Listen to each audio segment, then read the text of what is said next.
Bueno, buenas tardes a todos. Lo que voy a hacer es un pequeño resumen de la clasificación de los números reales, porque luego nosotros vamos a ir llamando a cada conjunto de números por su nombre y cuando yo hable en clase de números racionales, números enteros o números reales, yo quiero que sepáis a qué números en concreto nos estamos refiriendo. Entonces, los primeros números con los que hemos empezado a estudiar desde infantil son los números naturales, que se denominan con la letra mayúscula n. ¿Quiénes son? El 0, el 1, el 2, el 3, el 4. Son los números que nos sirven para contar. Realmente el 0 es un número sobre el que hay cierta controversia de si pertenece a los naturales o no, pero nosotros lo vamos a considerar que sí.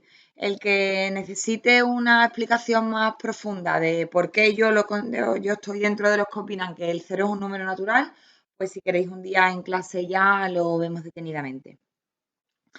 Si a estos números naturales le añadimos todos los números igual, los mismos, pero en negativo, es decir, el -1, el -2, el -3, entonces en conjunto tenemos los números enteros, que son todos los naturales más los negativos. Es decir, desde el menos infinito y pues -2, -1, 0, 1, 2, 3 y así podemos crecer tanto hacia el negativo, tendiendo hacia el infinito, al menos infinito o por el lado positivo y nos vamos hasta el infinito.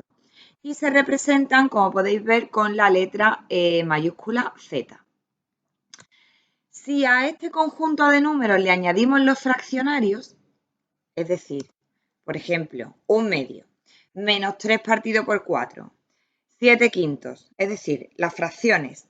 Entonces, ahora englobando todos los números que ya teníamos antes con los fraccionarios, tenemos el conjunto de los racionales, es decir, todos los negativos, los positivos y además las fracciones, tanto en negativas como en positivos.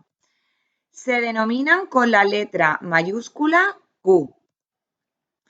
Y si recordáis, una vez que tenemos la fracción, por ejemplo, esa que hemos puesto aquí de ejemplo, un medio, esto no significa más que una división. Un medio significa 1 partido por 2, 1 dividido entre 2. Si cogéis la calculadora y hacéis 1 dividido entre 2, que os va a dar 0,5, pues según la fracción que utilicéis os podrían salir tres cosas. Un número decimal exacto, por ejemplo, ese 0,5 que hemos dicho antes, o 0,1, que vendría de la fracción 1 partido por 10. Y estos son los números decimales que tienen un número concreto y finito de cifras periódicas, de cifras decimales. Es decir, que a partir de la coma tendré una cifra, 2, 3 o 25, pero un número finito de cifras decimales. ¿Qué nos podríamos haber encontrado al meter una fracción en la calculadora? Pues nos podríamos haber encontrado que tenemos infinitas cifras decimales. Pero entonces, siempre seguro, seguro, seguro, van a ser periódicas, es decir, que se repiten. Entonces tenemos los números periódicos puros, como por ejemplo el 0,333333 y así infinitos treses, y se llaman periódicos puros a aquellos que todo lo que se repite me lo encuentro justo detrás de la coma decimal. Si veis, tengo 0, y a partir de la coma ya el 3 que se repite. Sin embargo, otro tipo de números que son los periódicos mixtos, aquí lo que nos encontramos es, por ejemplo, 1, y ahora a partir de la coma decimal, una serie de números, por ejemplo, yo he puesto aquí el 24, que esos no se repiten. Y ahora a partir de ahí ya los números que sí se empiezan a repetir, por ejemplo, 9999999.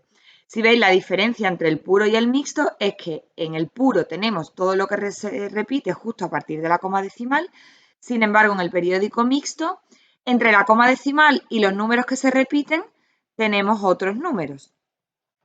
Vale, entonces, si hemos dicho que un número racional, que os recuerdo que son aquellos números que vienen de hacer la división que nos indica la fracción, si me diera infinitas cifras decimales, seguro, seguro, seguro que se están repitiendo, ¿qué pasa con aquellos números que tienen infinitas cifras decimales y que además no se repite ninguna?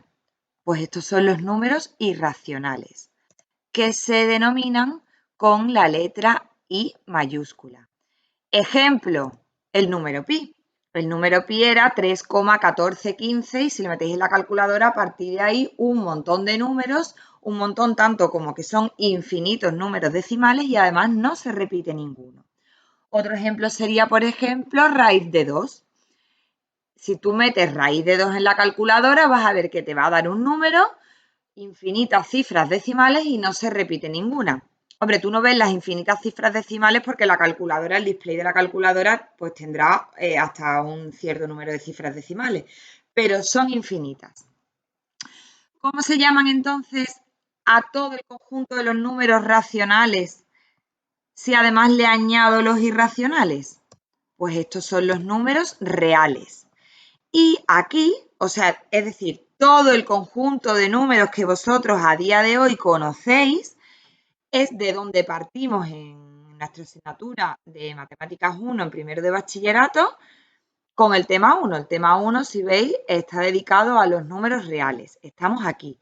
Y repito, engloban los números las naturales, los que nos servían para contar, que hemos visto desde pequeñitos. Además, los enteros negativos, además todos los fraccionarios y además todos los irracionales, es decir, esos números que tienen infinitas cifras decimales y no se repite ninguna. Luego veremos, creo que está en el tema 7, que hay otros números, además de los reales, que son los números imaginarios, que de esos todavía nadie os ha hablado y ya, bueno, los iremos viendo a lo largo del curso. Y bueno, pues espero que este vídeo haya servido un poquito para que ordenemos todos los números con los que hemos ido trabajando hasta el día de hoy, que sepáis que cada grupito, cada conjunto de números tiene su nombre y que unos van englobando a otros, pues según esta estructura que yo acabo de poneros.